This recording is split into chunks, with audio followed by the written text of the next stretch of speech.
Welcome to the Football Show on PLZ Soccer's YouTube channel. I'm Peter Martin, Alan Ruff with me alongside Alison McConnell and Tam McManus. Delighted that you could join us on this Monday. We'll look back over the Scottish Premiership fixtures and some of the other results in the lower leagues, as well as looking ahead to the European football this week involving Rangers and Hearts. So quite a lot to try and cram in. Don't forget, hit the subscribe button, as so many of you have been doing on a regular basis now. Figures going up and up. We're absolutely delighted with that, and the fact that you're downloading our podcast too. So we really appreciate your support.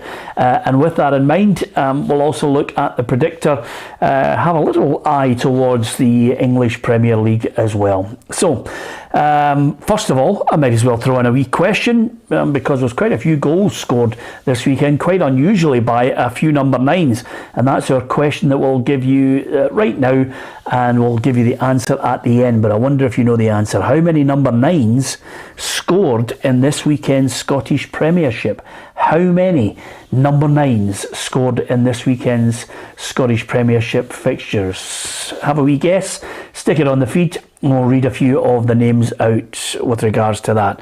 So, okay, Ruffy, as ever, it's got a familiar pattern, the Scottish Premiership. If we have a look at the results of the weekend and the matches we're going to be discussing, as you can see, a few surprises. Aberdeen lost 3-2 at home to Motherwell. Livingston edged out Hibs by 2-1. St Mirren with a single goal victory over Ross County, and Hearts with an emphatic 4-1 win over Dundee Utd. But look at Celtic and Rangers. 5-0 away to Kilmarnock for Celtic, 4-0 at home for Rangers. Yeah, I think the surprise result of the weekend was Motherwell up at Aberdeen. You know, Tam was telling us this is Aberdeen's year. You know, they were going to be the force to reckon with, and that result in particular, I couldn't see that coming at all. Yeah. But I think if you saw the game, you know, I thought when Aberdeen went 2-1 up, they would roll on and win it, but not to be. And I think the problem at Aberdeen, as it was last year, is no defence, no central defence, not defending anything at all. Very, very poor in everything, and that's why they lost 3-2. Yeah, I mean, it's a good way to start for Stephen Hamill. He was looking for a chance to put his own ideas into place, maybe change the mindset of a number of players that we heard rumblings, Ali, that just weren't happy with the previous manager.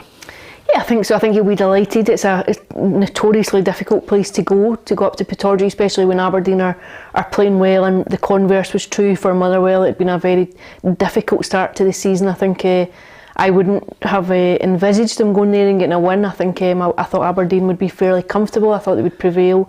Like Ruffy, when I saw Aberdeen had gone ahead, I assumed they would go on and win the game. I think it's a huge result for Motherwell, and the hope now for them will be that's a launch pad into a more consistent run of results. Yeah, Stephen says, I knew Motherwell would win. I love those after the fact messages that come in. Stephen, if you knew Motherwell would win, then I hope you had a few quid on it, and it's bursting your bank out at the moment. Quite a number of people asking Tam if he can just give us the insight into the Hibs score. We'll get to that in a minute as well, Tam. Obviously, a lot of people wanting to give you pelters. Thanks to Gordon, who's joined us from Thailand. So many people joining us at this time, and if you don't catch it on the live feed, don't forget you can get it later on YouTube, as well as if you download the PLZ Soccer app, you can actually not only watch it live on your phone, but you'll get it in the archive too. So that's the many ways you can get it. I must just mention though, of the positives, the boy Miovski looks a player for Aberdeen. Ruff, he scored a belter of a header. Super header, yeah. I thought he could have run a wee bit better just before that when he tried to chip the goalkeeper. He was clean through.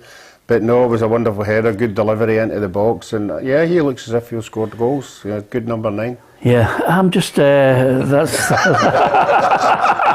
that's great, Ruffy. Well done.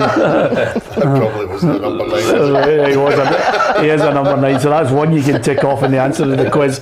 If anything, I think Ruffy summed it up though, Ali. It doesn't take a rocket scientist to work out. If you're going to build a good team, build it from the back. The spine of the team, I mean, Aberdeen just can't seem to get it right. The goals they lost, they're soft goals. I think Jim Goodwin would be furious at the manner in which the goals were conceded, and I think you're right. I think you need an air of solidity there. I think you need to strengthen there, and I think he'll be particularly aggrieved at the fact that they'd started so well, and then you have a setback, and it's almost like you revert back to where you were. I think you know, if Aberdeen are to do anything and they are to challenge for that third spot this season, then you need to be consistent, and that starts with not giving away goals and certainly not giving away cheap goals. Yeah, is it just me, or are we now feeling, am I the only one getting warm in here? It's Ross. I think a jumper it's just as a jumper was a mistake. Ruffy, how did you not wear shorts today? Sure, I don't care if it's raining outside, I'm wearing a short. Absolutely. Now, Rangers 4, St Johnstone 0. If there's criticism for Colak, I think the boy deserves to actually just slowly but surely, defiantly point out to people he's getting used to a new country. He's come in, it's his third goal in 3 games. He's doing well. Yeah, but listen, strikers are judged in goals. It's as simple as that. If he keeps scoring goals, then he's not going to get criticism. You know, when you're at Celtic Rangers and you're the number 9, you're the main guy. Then I think that you've got to score goals. So if he can score goals, then he's doing his job. You're a striker at Celtic Rangers, you've got to be getting 15, 20 goals a season.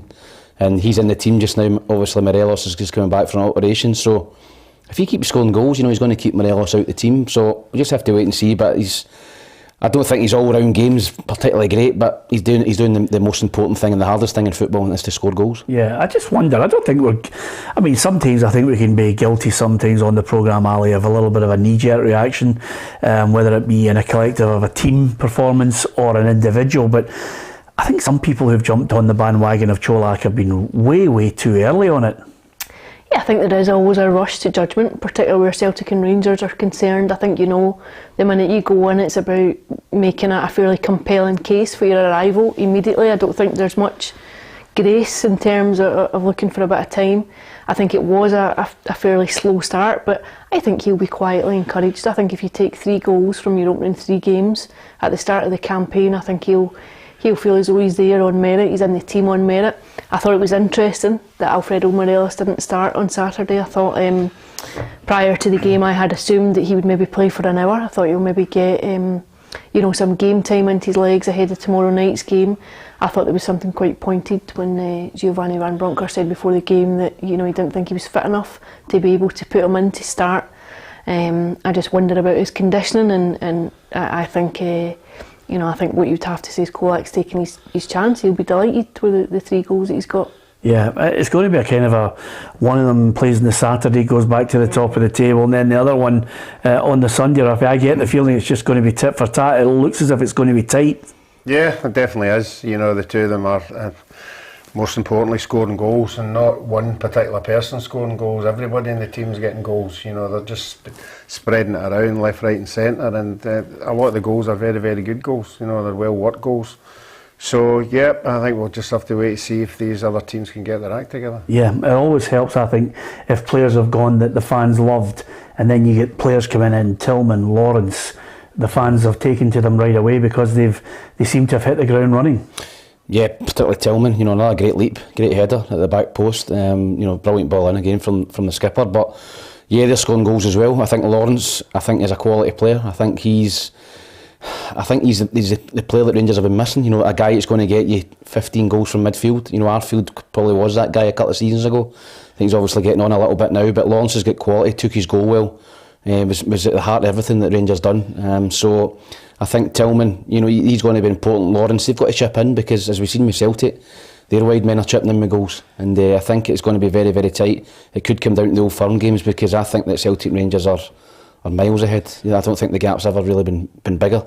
Yeah, interestingly enough though, I did notice on social media, it might have been TikTok, Ali, the boy Tillman has got a fair leap on him. He's scoring headers, he's getting up high, and I think out at the Rangers fan zone they had a ball at the level that he jumped for his goal against Union last week, and there's a few punters obviously trying to get up there to header it. Not a good idea if you've had a couple of beers and you're trying to get there, but it was a fair leap to try and get to it. Yeah, and it was a good goal. He scored an important point in the game too on Saturday, but I think St Johnstone will probably feel a bit aggrieved just how much space he gave him. You know, he had so much time and space to get up, but he's another one. I think what you would say is the additions that Rangers have made this summer look as though that they have enhanced the overall quality within the side, which I think is important. Yeah, it's massive this game, Ruffy. We can talk non-stop about the financial situation. Everybody at Rangers knows it. The fans know exactly what's at stake here. So you look at PSV Eindhoven and you say to yourself, okay, they get a good result against Monaco. How big a hurdle is this? Is it achievable? Should they go into it with great confidence?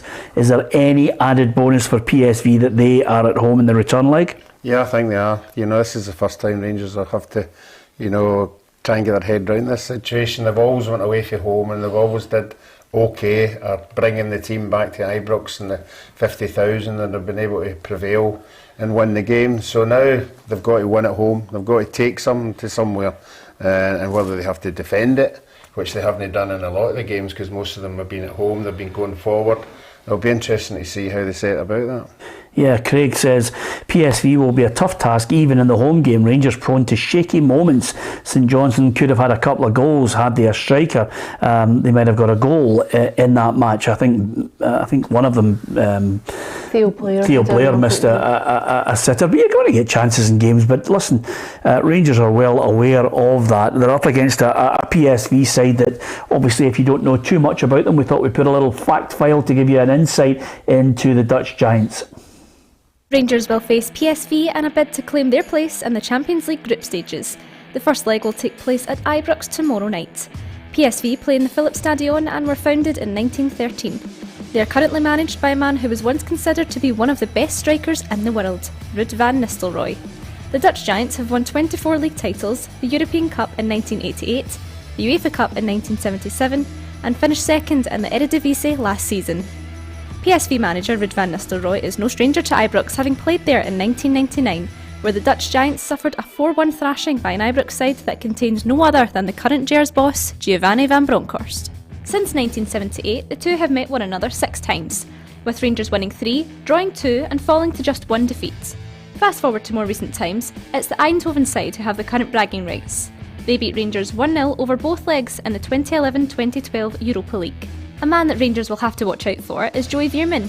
The 23-year-old was linked with the Ibrox side for the most of last summer before joining PSV. Also in the midfield area, Ivorian Ibrahim Sangar has been a target for both West Ham and Manchester United. However, he recently signed a new deal until 2027 with the Dutch side. It's sure to be an exciting one, and it all begins at 8 o'clock at Ibrox tomorrow night. Yeah, Ruffy. PSV Eindhoven won the European Cup in 1988. Who did they defeat? There you are. European Cup? Yeah. I take a wee stab at it. I think I guess that had to be one of the big teams, surely. Yeah. I'll go for Real Madrid. Yeah. Ali? Not got a clue. No. Bayern Munich. Benfica. So they've got a history of looking back at a European Cup victory, albeit it was known as the European Cup, not the Champions League then. Giovani Van Bronkhorst has been speaking today ahead of this match. Of course, we did mention that it is at home, and he's looking for the fans really to play that role as the 12th man. I know that also here you have the great support of the fans, but I think you make it extra special and even more hectic if the performance on the pitch is there, because then it will become stronger and stronger, and then that's what we have to do and try to achieve, and make sure we are on top of a game, as I said before, and the fans are a big influence. So yeah, I think at Ibrox, if Rangers get a goal, it just lifts the whole place. I suppose some people will say, well, good players can play in any atmosphere, they won't be affected by it. Yeah, I think Rangers' record at home has been exceptional in Europe over the last couple of seasons. They'll be confident of beating PSV at home, but I think they will have to beat them. I think that to go to the Philipsstadion over there and having to win the game, I think would be a big ask for Rangers. So I think if they can take a lead over there and they can sit back and hit them on the counter attack, that suits Rangers down to a T. That's where they've been great in Europe this season. So big crowd behind them. I would fancy Rangers maybe just to nick it, but I think they'll need to take a lead over there. Yeah. What are you going for? I'm going to go for 2-1 to Rangers. I fancy Rangers. I think they'll just nick it 2-1. Yeah, I'm going to go 2-1, Ruffy. What about yourself? 2-1 as well. Oh, is that right? Are you 2-1 too? All right, okay, so they're going to get an away goal. So it's all about what's happening in that second leg. Well, somebody called Joke Thompson says PSV to win by 3. So I don't think that's his real name, nor does he support Rangers. But nevertheless, if you are a Rangers fan, what do you think is going to happen at home? Is it an advantage to PSV for that return leg in the Netherlands when they take on Rangers next week? How many goals do you think you will need? Gallant says 2-0 Rangers and 1-1 over there. I think a lot of people will be more than happy with that. Thanks very much to so many of you for your predictions on that match. It's just massive for Rangers, and on our social media sites you can see Kerry, our reporter, doing a little preview package of that match, Rangers against PSV Eindhoven. So we're all going 2-1. Whether that materialises or not, only time will tell. Fingers crossed Rangers get a positive result to take into the second leg. That's tomorrow night. Weekend, Rangers emphatic against St Johnstone. Celtic, 24 hours later, unbelievable, hammered Kilmarnock. Yeah, I have to say right for the start, you know, again, it's the movement of all these players individually. They seem to be just reading everybody very, very well, and the pace that they've got, the tempo they play at, and they're not, well, the other teams just can't compete with them at all. The movement in particular itself, you know, from even defenders and midfielders, you know, nobody can get near them. They've got so much pace and they go forward at pace, and it's hard to defend. And I said to you before, I haven't thought anything of the Kilmarnock defence, so I didn't expect 5. I expected maybe 3, but they were well on top for the whole game. Yeah, Ali, you know things are going right when you've had 2 overhead kicks in a worldie from 30 yards. Yeah, I think that when Celtic scored so early in the game, I think you fear for Kilmarnock. You know it's going to be a long afternoon because their game plan is so reliant upon restricting Celtic for as long as possible. So I think when that goal goes in, you think the roof is always in danger of coming in, and so it transpired. I have to say, I thought the goalkeeper could have done better with Jota's goal. I think it was a fabulous strike. I think you always want to applaud the attacking play of it, but I think if you look back, Raphael know more than I do, but I thought the goalkeeper could have done better with it. Kind of got a hand to it, but just couldn't keep it out. I thought his feet were maybe just didn't move quick enough. Well, let's ask him, Ali, because obviously Ruffy has got this brilliant code of conduct which he managed to implement in the early 70s, and then he just took it through his whole life, which was, if it's a really good shot, why bother going for it? So Ruffy, Ali says the keeper could have done better. Yeah, the first time I saw it, I thought it was a great strike. Yeah. I actually thought it was right in the top corner, but then obviously when we see the replays, Ali's right. He got a good hand to it, a really good hand to it, and he should have pushed it around the post or over the corner, over the flag or whatever, just knowing the back of the goal. He seemed to help it into the goal more than anything. But I noticed a lot of things at the weekend with goalkeepers. Balls along the deck, they don't want to catch the ball. They want to palm it. They just want to palm it out the road, and if they don't palm it out the road, they're palming it into the strikers. Yeah. I thought there was one in particular, Dundee I Utd. just dive and top it and catch the thing. Yeah. I don't know if it's the gloves. I mean, I don't know if you've seen the gloves that they're wearing. They're so thick, you know, and I'm going to get a pair and bring them in. You will not believe how your fingers aren't even in the shape to feel the ball. Are you going to bring in a new pair, the ones that the keepers are wearing? Yeah, the new goalkeeper's gloves. Why don't you bring it in, sign it, and then we'll give it away as a competition? Right, I'll go into my friends at Grieve Sports and I'll get a pair. Yeah, absolutely. There you are, Ali. But with that in mind, okay. Not stick ones for Ruffy. Okay, well, he used to wear gardening gloves. Well, he used to wear gardening gloves because they had the little suction on them. The wee black things. Yeah. So, but Ali, I mean, apart from that, sorry I interrupted you, but I wanted to get his insight into the goalkeeping aspect of it. But nevertheless, Jens overhead kick, Giakoumakis overhead kick. I mean, they were just blistering. I think you sense a hunger, you sense a hunger within the Celtic players, guys who aren't starting, like Giakoumakis when he's coming on.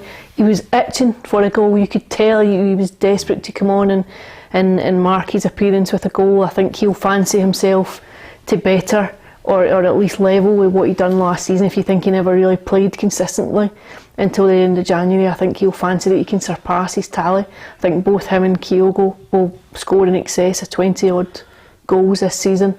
But I think what you see in Celtic just now is a fluency, and I think with that is a menace every time they go forward. I think there's so many combinations and so many different attributes that they call upon from middle to front, and so many different personnel that they can interlap with. I think when you look at the guys that are starting in the bench that you can bring on Abada, you can bring on Giakoumakis, you can bring on James Forrest, you're bringing on players who are proven goal scorers. So I think they carry real menace in an attacking sense. Do you still think he'll make a couple of signings?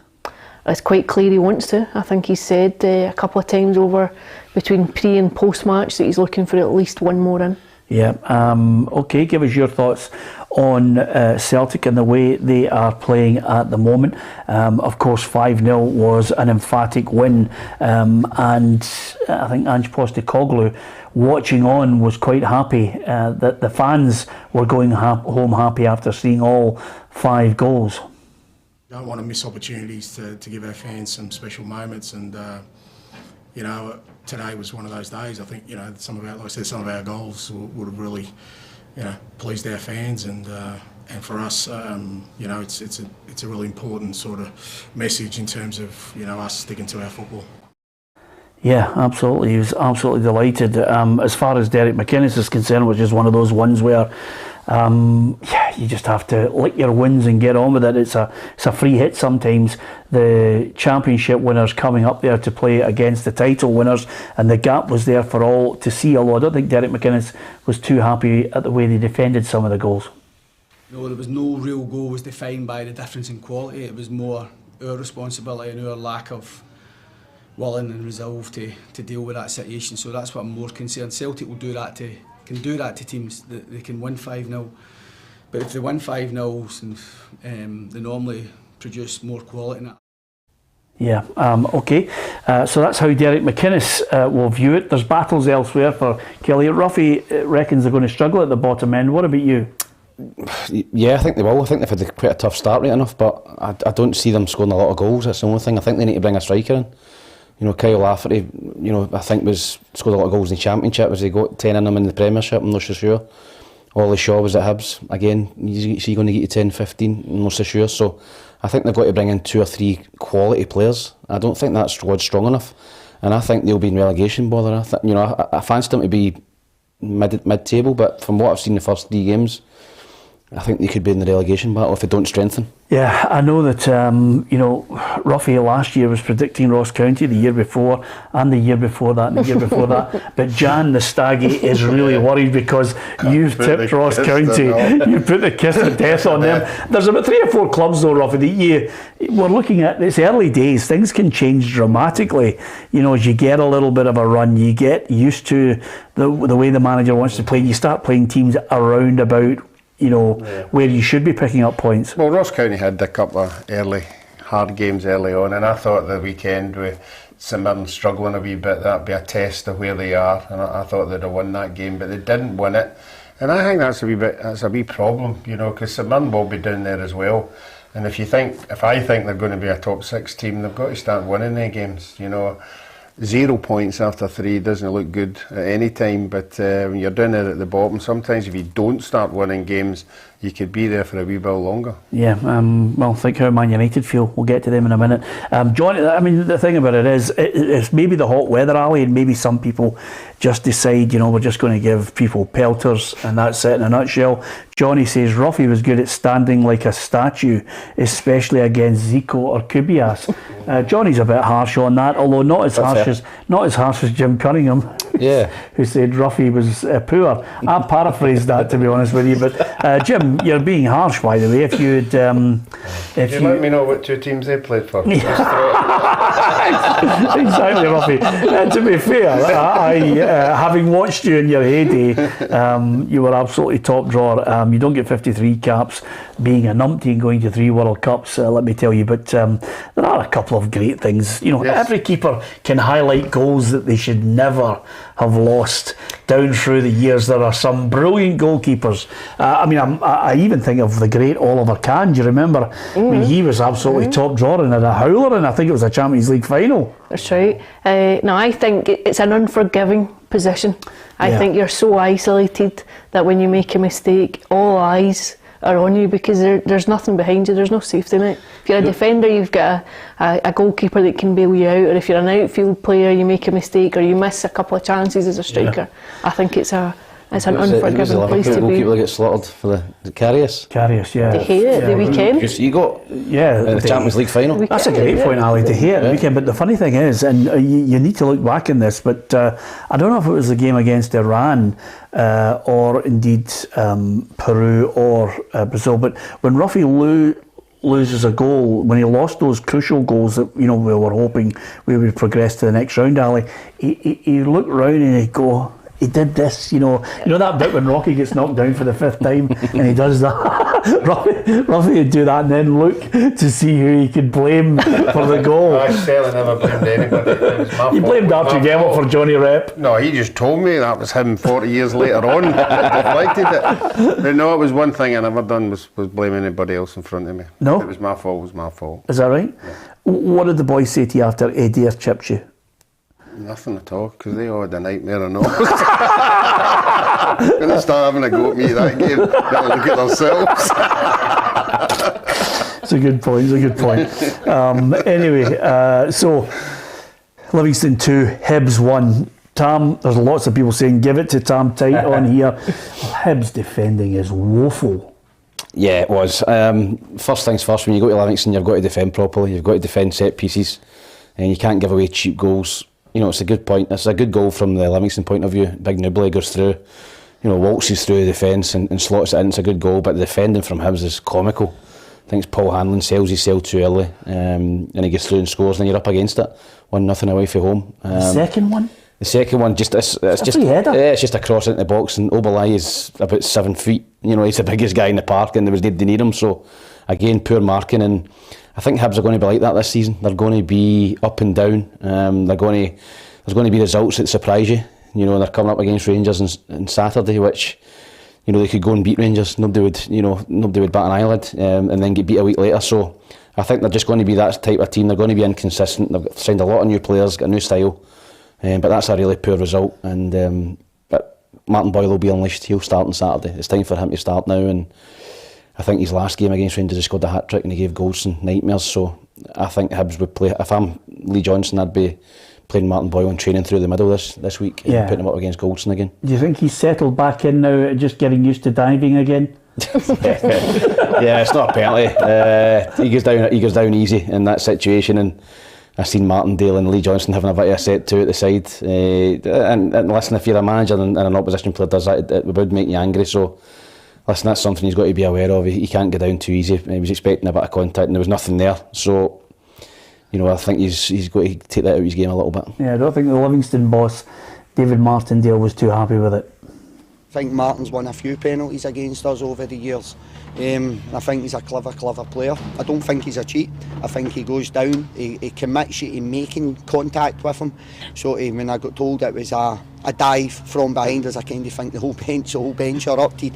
And obviously from Lee's point of view, he's probably the opposite of me. He's determined it's a penalty, and I can understand that. Role reversal, I'd be doing the exact same thing. Yeah, I can't quite work out. Hibs, 1 minute you think, they look as if they've got a wee bit about them, then they play against Hearts and I thought they were outclassed, and then they lose to Livingston. I think that's the problem. I think they're a very inconsistent team. I think that's what costs them. I also think sometimes they're guilty of very cheap goals. I think sometimes they lack a spine within the side. I think it's early days yet. I think Martin Boyle will be a massive signing coming back in. I think he gives them just a bit of bite up front, which they need. And like Tam, I fully expect it, and Saturday they'll play him through the middle. I think they'll look to capitalise on that. But yeah, I think inconsistency has been their enemy throughout this last campaign particularly. And they've started in the same vein. I think they'll want to just solidify things as quickly as possible. Yeah, I don't think Lee Johnson's buying into the fact that he needs to read the riot act to his players. Took till half time, really, to get us going. And I don't think I should have to do that, like chuck out a sort of hairdryer, if you like, and change the tactics too often to be able to then get a performance in the second half, which I thought was very good. Yeah, I don't believe for a minute, Ruffy, that players can't take the hairdryer treatment nowadays. I think some people depend. There's individuals who cannot take a manager absolutely slaughtering them, but I think somewhere along the line, there are still managers out there who, take that approach of giving individuals and a collective the hairdryer treatment the way Sir Alex used to. Well, I haven't been in a dressing room for a long, long time, so I don't know what you can get away with and what they try to get away with. Collectively, I think you can really have a go at the team, but as an individual, I always think it's bad management to isolate a particular player and blame him, 100% for a defeat. So collectively, if you're going to have a go at one, you've got to have a go at them all, and as I say, I don't know verbally how much you can get away with. I mean, I've been in a dressing room, Tam's been in a dressing room, and I've heard managers saying things to people that you would never ever get away with nowadays. Yeah. Did you get an individual role? Yeah. Tons. Blamed for it individually? Yes. The worst one I ever got was Jim Duffy. I get sent off in the last minute at Derby, and he pinned me up against the wall, called me a coward, fined me a week's wages. That was fair. So he was spot on, to be honest. So, did you go in a huff after it though? No, I was never like that. I wanted a manager to tell me the truth. I'd rather be honest. You've got to be honest.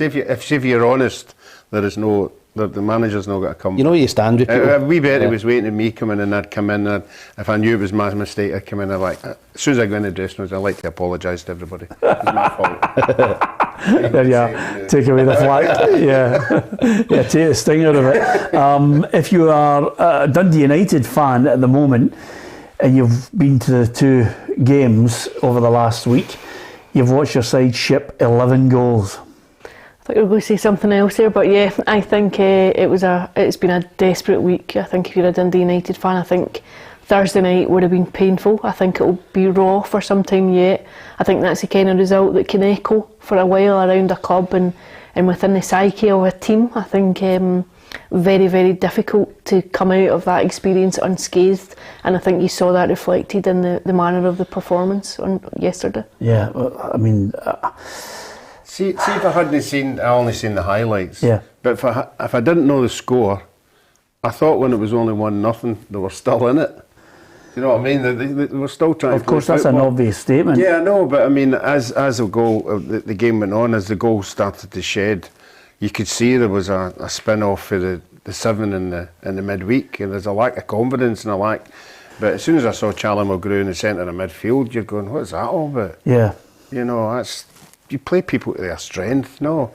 Particularly when they'd lost 7 goals, you'd have thought him at the back would have been more solid.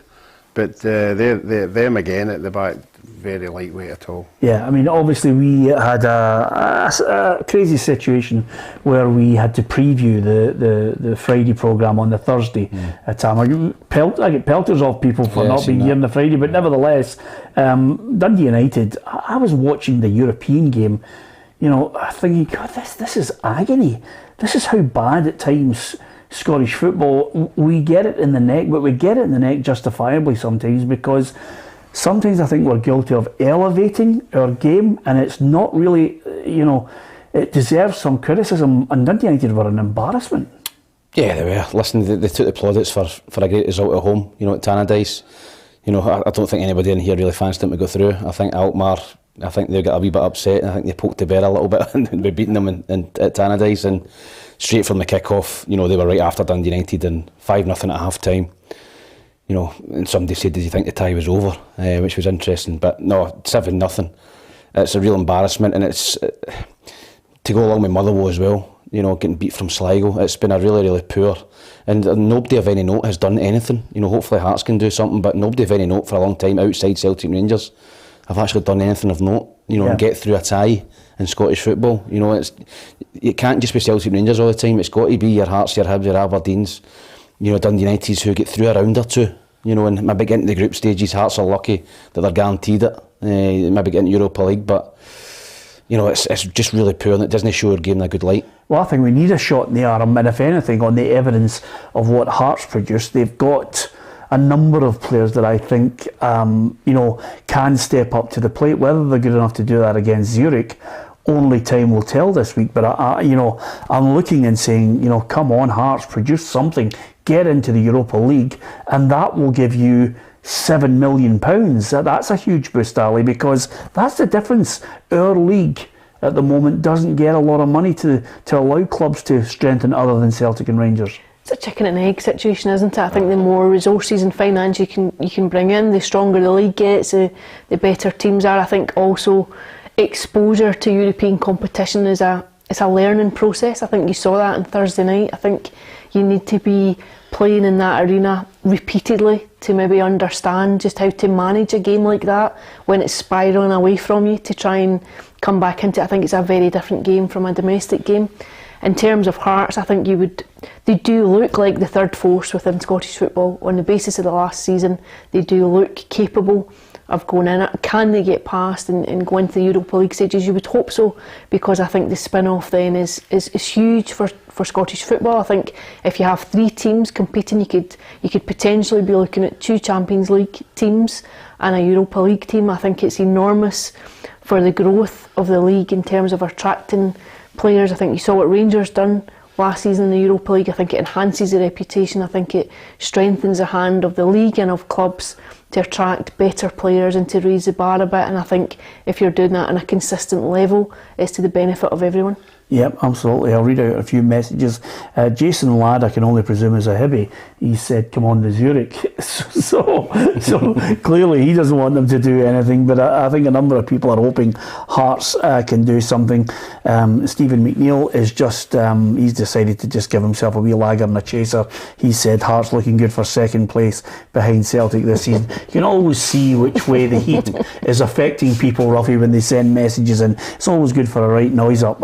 I always say too, just the season's different. Yeah. I think when you have teams competing in the Champions League and Europa League, I think the season feels different. There's a freshness to the season. I think it enhances the overall experience of the whole campaign. Yeah, absolutely. I mean, the one thing about it that we crave on a regular basis is you want your Scottish clubs to go beyond December in European football. It just gives you that interest.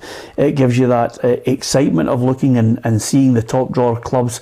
You only have to look at the way Rangers played last season and the big matches they were involved in. And we certainly all enjoyed that all the way through to the final. So if we've got 3 clubs that suddenly could do that, that would be magnificent. Just a little footnote on the last of the games, Ruffy.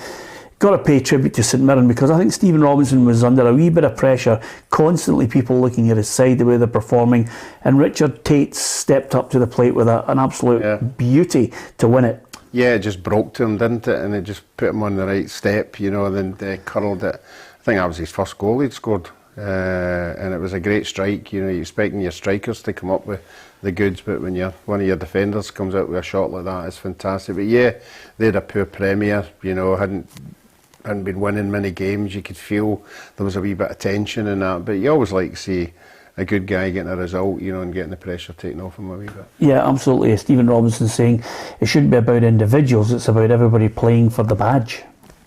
All 3 games, I can't ask for any more. We went to 10 men, boys dug in, give it everything.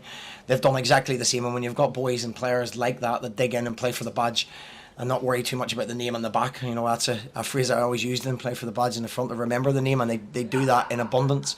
And I think if we're as organised and disciplined as that, we'd be very, very hard to break down. Don't mind players playing for the badge, Tam, as long as they don't start kissing the badge. We've had a few of them here. Yeah, we have in the past, but no, he's right. It's not about individuals. It's about team performance, and as Ruffy says, St Mirren had a poor start to the season. That was a big result for them. I think if Ross County go down there and win, I think there'll be a few St Mirren fans calling for his head. So it buys him a bit of time, a bit of credit in the bank with games coming up. So big result for St Mirren, and I don't think they'll be that bad this season. I think they'll be pretty solid and hard to beat, but I think they could maybe be doing another striker. Yeah, and as far as Ross County are concerned, well, even Malky acknowledges it just hasn't gone according to plan so far. But it looked at times like a pre-season game, I think, for both teams, and just in terms of, especially near the end, in terms of the pace of the game. But certainly in the first half, I would suggest we weren't quite at our normal. And in the end, a moment of quality in the game told.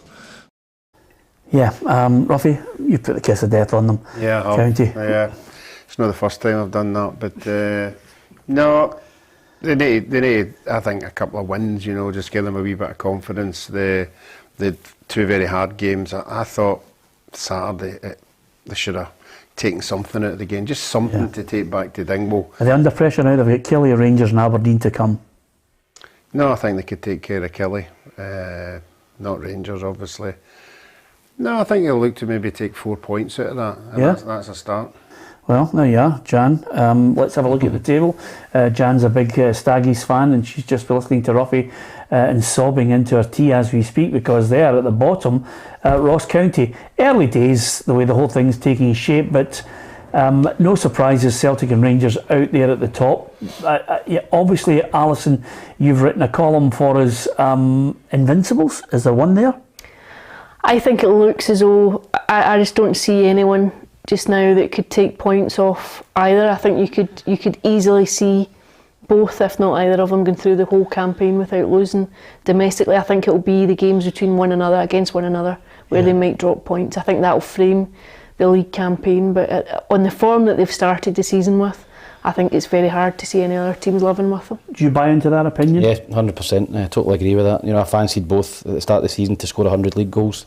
I think they will. I think one of them could end up with 100 points. So, bar Hearts away, maybe Hibs away. You know, there's Rangers and Celtic win a lot of games, and it'll be down to the head-to-heads, which I think will be crucial. You don't think that the European matches may well have an impact on them playing on moving games to Sundays? No, I don't. No? I just think their squad. I mean, I spoke about the 5 subs. I think that helped Celtic Rangers hugely. Watched the game yesterday. Celtic brought off, 3 of the players. They brought on Giakoumakis, Forrest, and Abada. You know, and if you're a smaller Kilmarnock or a St Mirren, you can't compete with that. You're bringing the guys on equal quality, and the people you're bringing off, and they bring Starfelt on as well. So, no, I just think that they're going to be very, very difficult to turn over, home or away. Yeah. You can give us your thoughts on that as well. It was a tough weekend for the predictor, Ruffy, to be perfectly honest with you. Here's how it all shaped up after all the predictions. Tam's out there with a 5-point advantage over Alison. Myself, you and Tam Cowan all on 31. Hugh McDonald on 17. Tam Cowan had a great weekend, Ruffy. Yeah, he certainly did. You know, I think he started really thinking about it now. Yeah. You know, rather than nothing each is in every game, but he's starting to have a thought. I still think he was a bit outrageous with the Motherwell prediction. Yeah. But at least he got 2 points for it. Yeah, absolutely. But he did well, getting 5-0 for Celtic. Yes, he certainly did. He had a couple of results. That's all you need, is a couple of results, a couple of correct scores. And you're off and running. Ali, early days, you're level with a few of us at the moment. You're the champion. And of course, I hope that your last statement that you made only about maybe a minute and a half ago holds true. So it's Celtic and Rangers to win every game all the way through. Let's see how you end. Let's see how you end up in the predictor. Yeah, we'll see if last season was a fluke or not. Yeah, absolutely. Listen, we talked about money, and this is an interesting one, guys. And I wonder what your take on it is, Ruffy. The SPFL clubs are looking to secure 50 million by 2029. And they're in talks with Sky over a deal, a £150 million deal. Now, I think a lot of people are looking at this commission from Deloitte and the insight into how we get more money into our game. I think the SPFL is looking for more commercial deals, certainly a bigger one to sell the game and the rights overseas as well. They're going to be more proactive in that. Is it a good idea to get into bed till 2029 with Sky and the 150 million, which for some people is, selling the crown jewels and selling the games for not any great expansion of money?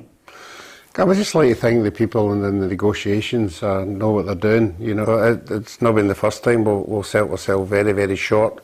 I think now people realise that the money that other countries are getting, and we're nowhere near that.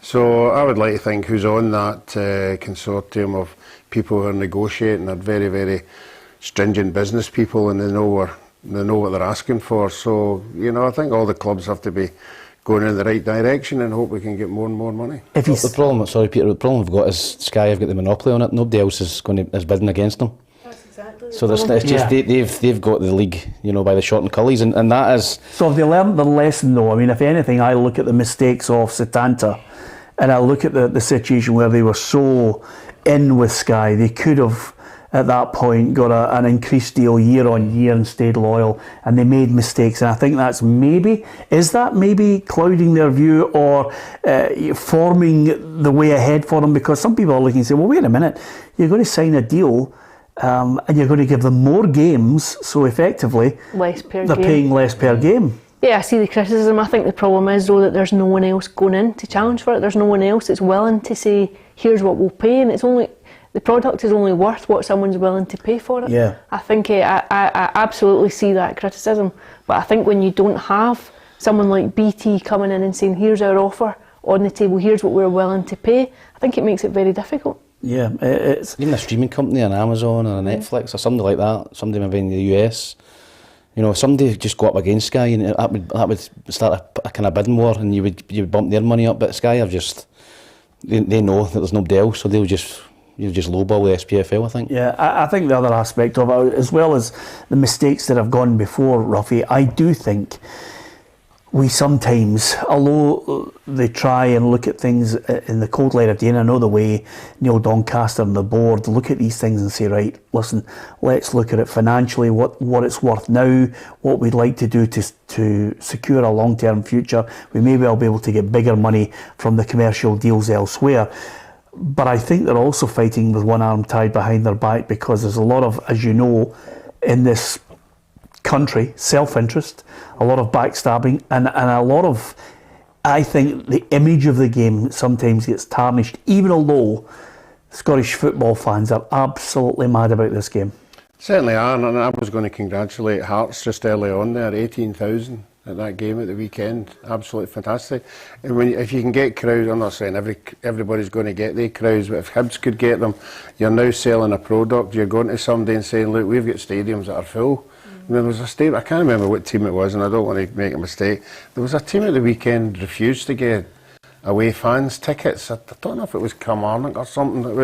The stadium was empty when another team could have filled it with 3,000 or 4,000. I don't want to say what game it was, but it was a particular game at the weekend where a club had decided, no, we're not getting you more tickets. Well, my attitude to that is hell mend them. Yeah, if you want to actually get to the point where you curtail, I do think I do think there should be a priority. I'm banging on about the Rangers Celtic match. I do think it should be a priority for a big away support, just as there was at the Edinburgh Derby. Fine, some people don't like me bleating on about it. I've made my point on it, but I do think we need to get to a situation where some fans need to be told, by the way, you bought your season ticket, we really appreciate it, but if we can sell 4,000 tickets to Celtic or Rangers fans, or Hearts who bring a big support, or Aberdeen or Hibs when they're winning games bring a big support, then we're going to do it, because it'll bring more coffers makes sense. into us. It does make sense, but not to this country. Yeah, it brings more money into the club, and it gives the manager more money to go out and buy better players, and if you get better players you can challenge a wee bit better. But to look at the telly and you see particular games in the stadium, and I don't want to harp on about the Astroturf, because that for me puts me right off. I don't know if you noticed the game at the weekend there. I think it was the Celtic Kilmarnock game. There was players sliding about all over the place. There was players tripping up for no apparent reason. I know they water them before the game and everything, but it's just it looks farcical. Because it's almost like a rubber surface that's underneath it. So you wonder if in the heat. Ali, we should start a petition to get the Astroturf out of the top flight. We really should, because I don't give a hoot what their answer is financially. If you want to be part of a top flight and taken seriously, take the Astroturf out of it. The artificial surface, I don't care what they say, alters the way people play football. I think it's a joke. I think the optics don't look good for the league. I think it looks amateurish when you have those kind of surfaces in a top league. I think in Holland what they done was they encouraged the teams who all had Champions League revenue to pay out certain amounts to the lower league clubs to then almost pay for them to rip it up and put down the grass. So they financed, the bigger clubs essentially financed the move away from anyone having artificial surfaces. I don't know how palatable that would be as an option in Scottish football, if you to go and say to Celtic and Rangers, well, if you get into Champions League this season, can you use some of those funds to help the other leagues, like the likes of Livingston and Kilmarnock, do away with these surfaces? I don't think it would be. But most of they did it in the first place, Ali. Livingston have got an artificial pitch right next to their stadium, so that's a nonsense. The Kilmarnock one is an absolute nonsense as well. They changed the pitch. Didn't need to change the pitch. They could have spent the money the way Motherwell did when they had trouble. Motherwell with their undersoil heating away on the far side where the ultras all congregate. They spent a fortune in the drainage and got it right. Their pitch is immaculate. Yeah, first part when I was playing was always a terrible. It used to be in poor condition, but it's probably the best pitch in Scottish football now. I think you've got to give them credit. I think you've got to hold your hands up to the clubs who do use it as a community to bring in money. But if you're in the Premiership, you shouldn't be using it as an avenue, for the community. You should be. You've got an advantage as well.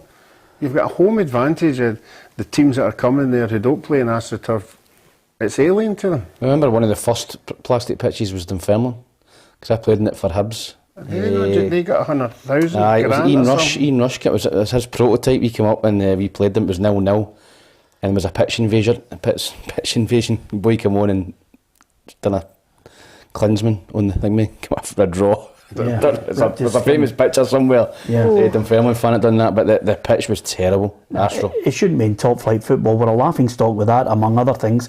Hugh Scott says, Peter, why should other clubs help out Kelly and Livingston to replace their pitch? It was their decision. I agree with you, Hugh, 100%. It just doesn't look good for our game. We need to change the mindset, take on a more professional attitude to this, and say, if you want to play in the top division, if you want the top revenue, you're going to abide by the rules, and here's one of the rules. It's a bit like the stadia numbers. If you came up at one point, you had to have the 10,000 seater stadium. I think maybe it might be an idea to have a stipulation that by at some stage you've got to have the grass surface there. I think the optics don't look good for the league itself. There was one yesterday where Jota, it was a great counter attack for Celtic, and Jota played the ball across to Maida and it bounced about 20 feet over his head. You remember in the first half, and I just went like that. If that was a grass pitch, he'd have been clean through and goal. They wouldn't have bounced right over his head. It was just crazy. Solid. A couple of things I want to get your points on. You for this one, because we've obviously discussed it ad nauseum on here and really feel for the lad. I'm a huge fan of Scott Allan. He can't get a team at the moment. I think he feels as if there's an asterisk next to his name because people are thinking you've got a heart problem, and there's a risk here. Someone might look at it and say, okay, would they look at paying him by game? Yeah, I think he's obviously came out this morning, I think, in an article, I think in the BBC, and said that there's nothing wrong with him. He's fit, he wants to play, and I think that was, you're right, a bit of cloud hanging over his head for managers thinking, taking a risk here with his health, but, he said everything's fine, he's no health issues whatsoever, he just wants to go and play football, so I think he can still play in the Premier League in Scotland, but whether he gets an offer from the Premier League, I'm not so sure. So he's got to take whatever he can. If he's really hungry and wants to get back playing there, he'll go to whatever level he can. I think he's a wonderful player, Ruffy. I mean, I know some people might question the work rate. Some people might align that to the health issues that he's had. But I mean, how many players have you witnessed down through the years whose economy of movement is worthy of putting up with if you've got the skills, and he can pick a pass. Yeah, and there's nothing better than being at a football game and seeing somebody who can pick a pass. I'm not just picking Gary Harkins, who obviously work rate wasn't fantastic, but he could do something. Yeah, he could do something that other players couldn't do, and it's just a modern day now. And you see managers going, well, can I put it up with him for 90 minutes? It's all right watching a trick or two here and then, but it's a team game. But if Scott's saying he's 100% fit, and the medical people say he's 100% fit, I can't understand why a team wouldn't take him. And there's a few clubs down the bottom end, Ali, that might look at it and think, he'd be ideal. I mean, far be it from me. I mean, I'd love to see him playing in a Motherwell shirt because, Motherwell have always been able to pull the odd veteran class player that just fits in, and they've put runners around them and off you jolly well pop. And I'm not just saying Motherwell, somebody else, but I'd love to see him playing in the top flight. I think he's still capable of playing in the top flight. I think he has that bit of quality about him. You might not get 90 minutes every single week, but I think he definitely has something quality to offer. And if he's saying that he's spoken, I think, to 3 different cardiologists, 3 different specialists, he's obviously type 1 diabetic. If he's spoken to people and he's had the all clear to play, then I think, why not? You know, you look at Christian Eriksen, he's back playing, and we're thinking this Saturday you might think he'd picked the wrong club to go to, but he's back and playing. And I think if you have a condition that's been managed successfully, if he's not going to gamble on his own health. There's no way that he's going to be listening to experts and specialists and go against any advice that they've offered. I think he'll know his own limitations in his own body, and if he's ready to play again, then I think he's definitely got something to offer. He's a Glasgow boy, so he could play at the top end of the Championship easily. Yeah, absolutely. Yeah, just thought I'd say that, Ruffy. Good. Well done, Tam. Quite like where you were going with that there. The answer to the question, how many number 9s? I'd take a guess at 5. Yeah. I shouldn't have turned my computer round for you. He clearly seen it. Absolutely, he did. No way you got that right. Can I see 5. that? It swung round. Miovski, Van Veen, Cholak, Shankland and Fletcher, all wearing number 9, scored the goals. So absolutely, you just don't, Ruffy. Listen, I'll tell you who's running out of credit, and we're only 3 games into it down south. Erik ten Hag. Manchester United were thumped by Brentford. There are some games in life, Ali, you watch them and they go, you can't believe it. I was working on Saturday, I was at Ibrox on Saturday, when I heard the score come through at half time. You're thinking, what? You just a really shocking scoreline, couldn't believe it. And when I watched the highlights back on Saturday night, and you think they were worth it. It's not like it flattered them, they were worth it. Yeah. I think they're huge problems at Old Trafford. Massive. Huge. Erik ten Hag said the players had instructions, and I think they threw them in the bin.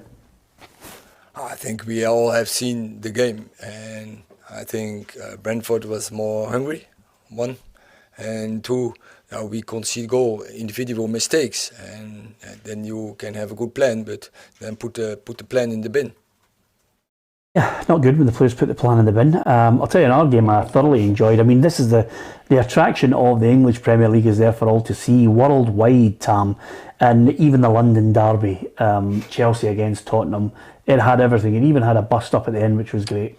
Great. I've seen a lot of Premiership games over the last couple of seasons that are kind of sanitised. There's no tackles, there's no passion, but it was great to see that yesterday. I thought Chelsea dominated the game, should have won the game, but Spurs are always in it. I think they've got a bit of backbone under Conte, and they got the goal at the end, and the handshake at the end was superb. I think that's going to linger on. People will be looking forward to the next game at the Tottenham Stadium. So it was great to see that. You want to see passion, you want to see it boiling over, and you want to see people's emotions. So I really enjoyed the game, and I enjoyed the wee bit of niggle as well. Yeah, absolutely. The two managers keen to avoid chatting about that niggle too much. But to enjoy, I think that for what happened, I think we did enjoy. Yeah, and yeah. But next time we'll pay more attention and don't shake the hands, and we solve the problem. Yeah, he stays in his bench, I stay in my bench, and we finish with the staff on one side, my staff in our side.